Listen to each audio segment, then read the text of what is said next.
സ്വപ്നം നല്ലതാണെങ്കിൽ അനുഗ്രഹമാണ്. അള്ളാഹു നല്ല സ്വപ്നങ്ങൾ കാണാൻ നമുക്ക് തൗഫീക്ക് തരട്ടെ. സ്വപ്നം കാണുന്നത് പതിവുള്ള പല ആളുകളും നമ്മുടെ കൂട്ടത്തിലുണ്ടാവും. ഞാനൊരു കാര്യം നിങ്ങളോട് പറയാണ്, നല്ല സ്വപ്നം കണ്ടാൽ മാത്രമേ മറ്റുള്ളവരോട് പറയാവൂ. അത് തന്നെ നമുക്കൊരു നിഅമത്ത് ലഭിക്കുന്നതിൽ അസൂയ തോന്നാത്തവരോട് മാത്രമേ നല്ല സ്വപ്നങ്ങൾ പറയാവൂ. നമുക്ക് വലിയൊരു നിഅമത്ത് കിട്ടി, വലിയൊരു അനുഗ്രഹം കിട്ടി, വല്ലാത്തൊരു തൗഫീക്ക് കിട്ടി, ഹജ്ജിന് പോകാൻ തൗഫീക്ക് കിട്ടി, ഉംറയ്ക്ക് പോകാൻ തൗഫീക്ക് കിട്ടി, അള്ളാഹുവിൻ്റെ ഭവനങ്ങളിൽപ്പെട്ട ഏതെങ്കിലും ഒരു ഭവനം സ്വന്തമായി നിർമ്മിച്ചു കൊടുക്കാനൊരു തൗഫീക്ക് കിട്ടി, അള്ളാഹിൻ്റെ ദീനിനെ സഹായിക്കാനുള്ള തൗഫീക്ക് കിട്ടി. ഇങ്ങനെയൊക്കെ ഒരു ഖൈറ് കിട്ടിയത് നമ്മൾ സ്വപ്നം കണ്ടു. ദുന്യവിയോ ഉഖ്റവിയോ ആയ ഏത് അനുഗ്രഹങ്ങളാവട്ടെ, അത് നമ്മൾ സ്വപ്നം കണ്ടാൽ ആ സ്വപ്നത്തെക്കുറിച്ച് മുത്ത് റസൂൽ പറഞ്ഞിട്ടുണ്ട്, ആ സ്വപ്നം നീ ഇഷ്ടപ്പെടുന്നവരോടല്ലാതെ പറയാൻ പാടില്ല, നിന്നെ ഇഷ്ടപ്പെടുന്നവരോടുമല്ലാതെ പറയാൻ പാടില്ല. പറയാം, ആരോടും പറയരുത് എന്ന് പറഞ്ഞിട്ടില്ല. ഇപ്പം മുത്തുനബിയെ സ്വപ്നത്തിൽ കണ്ടു. അല്ലാഹുവേ ഞങ്ങൾക്കൊക്കെ തൗഫീക്ക് നൽകണേ റബ്ബേ, അല്ലാഹുവേ ഞങ്ങൾക്കൊക്കെ തൗഫീക്ക് നൽകണേ റബ്ബേ, അല്ലാഹുവേ ഞങ്ങൾക്കൊക്കെയും തൗഫീക്ക് നൽകണമേ റബ്ബേ. മുത്തുനബിയെ സ്വപ്നത്തിൽ കണ്ടു. പറയാൻ പറ്റുമോ? എല്ലാവരോടും പറയാൻ പറ്റൂല. നമ്മളോട് ദേഷ്യമുള്ളവരോടും നമ്മൾ പറഞ്ഞാൽ വിശ്വസിക്കാത്തവരോടും നമുക്കൊരു നിഅമത്ത് കിട്ടുമ്പോൾ അതിൽ അസ്വസ്ഥരാകുന്നവരോടും ഒരിക്കലും അങ്ങനെ ഒരു സ്വപ്നം നമ്മൾ പറയാൻ പാടില്ല. എന്നാൽ നമ്മളെ വല്ലാതെ സ്നേഹിക്കുന്ന, നമ്മളെ ഇഷ്ടപ്പെടുന്ന, നമുക്ക് ഖൈറ് കിട്ടുന്നതിൽ സന്തോഷിക്കുന്നവരോട് അങ്ങനെയുള്ള സ്വപ്നങ്ങളൊക്കെ പറയാം. എന്നാൽ വെറുക്കപ്പെടുന്ന, ഒരിക്കലും നമ്മൾ ഇഷ്ടപ്പെടാത്ത ഒരു കാര്യം സ്വപ്നത്തിൽ കണ്ടാൽ ആ സ്വപ്നം ആരോടും പറയാൻ പാടില്ല. ഒരു ഉദാഹരണം പറയുക, നമ്മളുടെ മകൻ വാഹനത്തിൽ ഡ്രൈവറായി ജോലി ചെയ്യാൻ, എല്ലാ ദിവസവും രാവിലെ വീട്ടിൽ നിന്ന് പോകും, വൈകുന്നേരം വീട്ടിലേക്ക് തിരിച്ചെത്തും. ഇതാണ് പതിവ്. അല്ലെങ്കിൽ വിദേശത്ത് പോയതാണ്, വിദേശത്ത് ഡ്രൈവിംഗ് ആണ് ജോലി. അങ്ങനെ നമ്മൾ സ്വപ്നം കണ്ടു, വാഹനം മറിഞ്ഞു, എന്തോ ഒരു അപകടം, പിണഞ്ഞു, മകൻ മരിച്ചു, അല്ലെങ്കിൽ അവൻ്റെ കൈകാലുകൾക്ക് പൊട്ടലേറ്റു, ആകെ അപകടത്തിൽപ്പെട്ട് വിഷമിച്ചു. അള്ളാഹു കാക്കട്ടെ. ഒന്ന് ആമീൻ പറഞ്ഞേക്ക്. അള്ളാഹു കാക്കട്ടെ. എല്ലാ അപകടങ്ങളെ തൊട്ടും നമ്മയും നമ്മളെ കുടുംബത്തെയും നമ്മളെ ഇഷ്ടപ്പെടുന്നവരെയും നമ്മുടെ മജ്ലിസിലൊക്കെ പങ്കെടുക്കുന്ന എല്ലാവരെയും അള്ളാഹു കാക്കട്ടെ. അഥവാ അങ്ങനെ ഒരു സ്വപ്നം കണ്ടാൽ, ചിലപ്പോൾ അങ്ങനെയൊക്കെ കാണുമല്ലോ, നമുക്കോ നമ്മൾ ഇഷ്ടപ്പെടുന്നവർക്കോ എന്തോ ആപത്തുകളോ അപകടങ്ങളോ പ്രയാസങ്ങളോ ബുദ്ധിമുട്ടുകളോ അസ്വസ്ഥതകളോ വരുന്നത് സ്വപ്നം കണ്ടാൽ ഹബീബായ നബി തങ്ങൾ നമ്മളോട് പറഞ്ഞതാണ്, ഒന്നാമതായി ശ്രദ്ധിക്കേണ്ട കാര്യം, ഇതാരോടും പങ്കുവെക്കാൻ പാടില്ല, ഒരാളോടും ആ സ്വപ്നം പറയരുതെന്ന് മുഹമ്മദ് മുസ്തഫ സല്ലല്ലാഹു അലൈഹി വസല്ലം. പിന്നെയോ അഊദു ബില്ലാഹി മിനശ് ശൈത്വാനിർ റജീം എന്ന് 3 തവണ ചൊല്ലുകയും ഒന്ന് ഉമിനീര് തെറിക്കാത്ത രൂപത്തിൽ തുപ്പുകയും ചെയ്യുക. ഇങ്ങനെ ചെയ്യണം. എന്നിട്ട് ആ സ്വപ്നം കണ്ട് ഞെട്ടി ഉണർന്ന സമയത്ത് ഏത് ഭാഗത്തേക്കാണോ നമ്മൾ ചെരിഞ്ഞു കിടന്നത് ആ ഭാഗത്ത് നിന്ന് നേരെ ചെരിഞ്ഞു കിടക്കും ചെയ്യുക. ഇനി വളരെ വേദനിപ്പിക്കുന്ന, ആകെ അസ്വസ്ഥമാക്കുന്ന സ്വപ്നമാണ് കണ്ടതെങ്കിലോ, വല്ലാതെ കുടുംബത്തിന് മൊത്തത്തിൽ വീട്ടിലുള്ളവർക്കൊക്കെ അപകടം സംഭവിച്ചു, വീടൊക്കെ പൊളിഞ്ഞാടി എല്ലാവരും മരിച്ചു, അങ്ങനെയൊക്കെയുള്ള സ്വപ്നങ്ങൾ കാണുന്നവരുണ്ട്.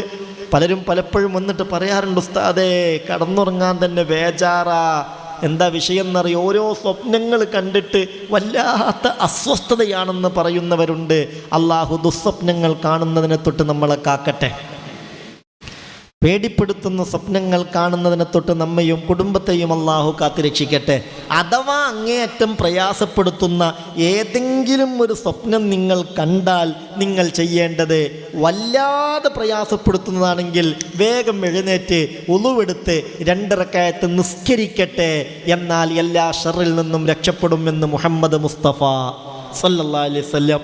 അത് പേടിപ്പെടുത്തുന്ന സ്വപ്നമാണെങ്കിൽ അഊദു ബികലിമാത്തില്ലാഹി താമ്മാതി മിൻ ഗളബിഹി വഇഖാബിഹി വശർരി ഇബാദിഹി വമിൻ ശർരി ഹമസാത്തിശ് ശയാത്വീനി വയഹ്ളുറൂൻ. ഇത് ചൊല്ലിയിട്ടവൻ്റെ നെഞ്ചിലേക്ക് അവൻ ഊതട്ടെ, എന്നാലും യളുറഹു, യാതൊരു ബുദ്ധിമുട്ടും അവന് വരില്ലെന്ന് അഷ്റഫുൽ വറാ നബി മുഹമ്മദ് മുസ്തഫ സല്ലല്ലാഹു അലൈഹി വസല്ലം. എന്താ പറഞ്ഞത്? നിങ്ങളാരെങ്കിലും നിങ്ങളെ പേടിപ്പെടുത്തുന്ന സ്വപ്നം കണ്ടാൽ, നിങ്ങളെ പ്രയാസപ്പെടുത്തുന്ന സ്വപ്നം കണ്ടാൽ, ഏതെങ്കിലും ജീവികൾ വന്നിട്ടോ മൃഗങ്ങൾ വന്നിട്ടോ പാമ്പ് വന്നിട്ടോ ഒക്കെ ഇങ്ങനെ ശല്യം ചെയ്യുന്ന തരത്തിലുള്ള സ്വപ്നം കണ്ടാൽ, പാമ്പിനെയൊക്കെ വല്ലാതെ സ്വപ്നം കാണുന്ന ഇടങ്ങാറ് പറഞ്ഞവരുണ്ട്. ഈ സ്വപ്നം എന്ന് പറഞ്ഞാൽ അത് കാണുന്ന സമയത്ത് നമുക്ക് യാഥാർത്ഥ്യമായിട്ടാണല്ലോ ഫീൽ ചെയ്യുക. ഏയ് സ്വപ്നം ഇങ്ങനെ കാണുന്ന സമയത്ത് നമുക്കത് യാഥാർത്ഥ്യമായിട്ടല്ലേ ഫീൽ ചെയ്യുന്നത്. ആ സമയത്ത് എന്തിനാപ്പം ഞാൻ പേടിക്കുന്നത്? പേടിക്കേണ്ട ആവശ്യമൊന്നുമില്ലല്ലോ. ഇത് ഒരു പാമ്പിനെ കണ്ടിട്ട് ബേജാറായിട്ട് നമ്മൾ ഓടുകയാണ്. ഓടുമ്പം നമ്മുടെ പിന്നാലെ പാമ്പ് പത്തി വിടർത്തി വരികയാണ്. ഇത് സ്വപ്നം കാണുകയാണ്. അല്ലെങ്കിൽ ഒരു നായ നമ്മളുടെ പിന്നാലെ കൂടി നമ്മളെ കടിക്കാൻ കുരച്ച് ചാടി വരുന്ന സ്വപ്ന നമ്മൾ കാണുന്നത്. ബേജാറായിട്ട് നമ്മൾ ഓടുകയാണ്. ആ സമയത്ത് എന്തിനാപ്പം ഞാൻ ബേജാറാവണമെന്നത്? ഇതൊരു സ്വപ്നല്ലേ? അങ്ങനെ ഒരു ചിന്ത വരുമോ? ഒന്ന് പറയിൻ്റെ മനുഷ്യന്മാരെ, അങ്ങനെ ഒരു ചിന്ത വരുമോ? അങ്ങനെ ഒരു ചിന്ത വരൂലല്ലോ. ആ സമയത്ത് അങ്ങനത്തെ ഒരു ബോധം ഉണ്ടാവില്ലല്ലോ. കാണുന്ന സമയത്ത് അത് കൃത്യമായി യാഥാർത്ഥ്യമായിട്ടാണ് നമുക്ക് ഫീൽ ചെയ്യുക, നമുക്ക് അനുഭവിക്കുക. അപ്പോൾ അത് വലിയൊരു ഇടങ്ങാറന്നെ നിരന്തരം അങ്ങനെ സ്വപ്നം കാണുമ്പോൾ. ഹബീബായ നബി പറഞ്ഞു, ഭീതിപ്പെടുത്തുന്ന സ്വപ്നം നിങ്ങൾ കണ്ടാൽ നിങ്ങൾ ഇങ്ങനെ ചൊല്ലണം: അഊദു ബികലിമാത്തില്ലാഹി താമ്മാതി മിൻ ഗളബിഹി വഇഖാബിഹി വശർരി ഇബാദിഹി വമിൻ ശർരി ഹമസാത്തിശ് ശയാത്വീനി വയഹ്ളുറൂൻ.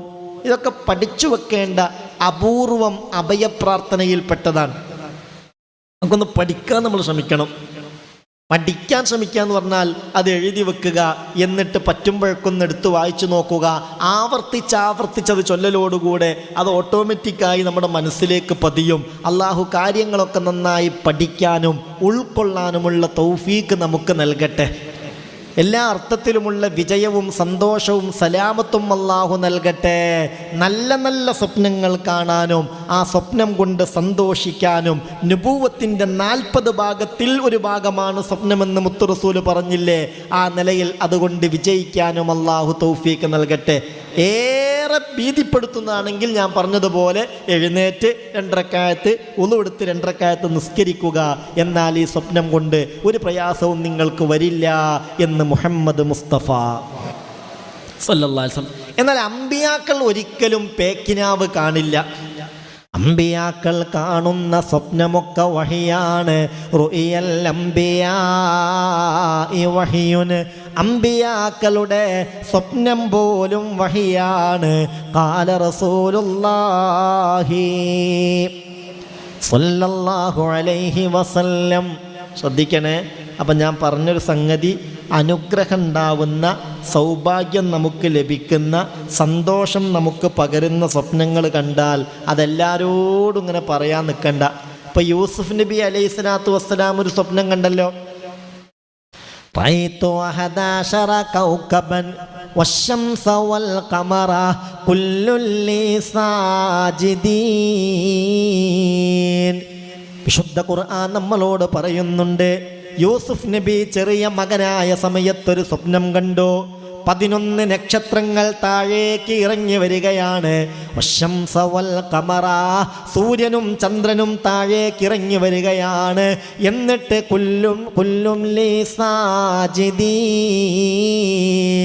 അതൊക്കെയും എൻ്റെ മുന്നിൽ വന്നിട്ട് സുജൂദ് ചെയ്യുന്നത് ഞാൻ കണ്ടു വാപ്പാ എന്ന് ബാപ്പ യാക്കൂബ് നബിയോട് യൂസുഫ് നബി അലൈഹി സ്വലാത്തു വസ്സലാം പറയുന്നുണ്ട്. അന്ന് യൂസുഫ് നബി വളരെ ചെറുതാണ്. അപ്പ ബാപ്പ പറഞ്ഞു, പൊന്നാര മോനെ, ഈ സ്വപ്നത്തിന് വലിയ വ്യാഖ്യാനങ്ങളുണ്ട്.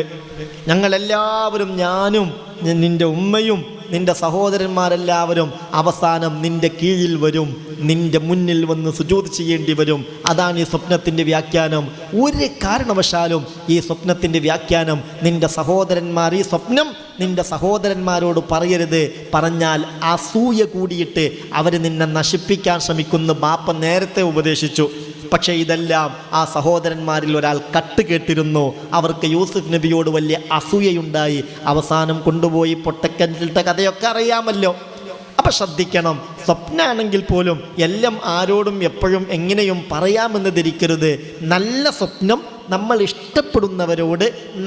ഇഷ്ടപ്പെടുന്നവരോടും പറയാം. അല്ലാഹുവേ, നല്ല സ്വപ്നങ്ങളെ കൊണ്ട് നീ ഞങ്ങളെ അനുഗ്രഹിക്കണമേ റബ്ബേ.